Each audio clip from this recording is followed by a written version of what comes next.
बीडच्या सभेत बोलताना उपमुख्यमंत्री अजित पवार यांची जीभ घसरली। आरोप होतात, पण मी स्वच्छ काम करण्याचा प्रयत्न करतो, मी शब्दाचा पक्का आहे, असं अजित पवार म्हणाले। मी कुठेतरी आपण काहीतरी थातुरमातुर सांगायचं ही माझी भावना नाहीये।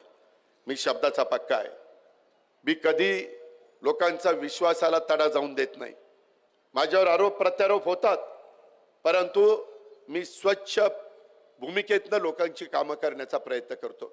मी माझ्या भागामध्ये करून दाखवलं, त्यावेळेस अंबाजोगाईला येऊन सांगतोय की आपण पण तसं करा।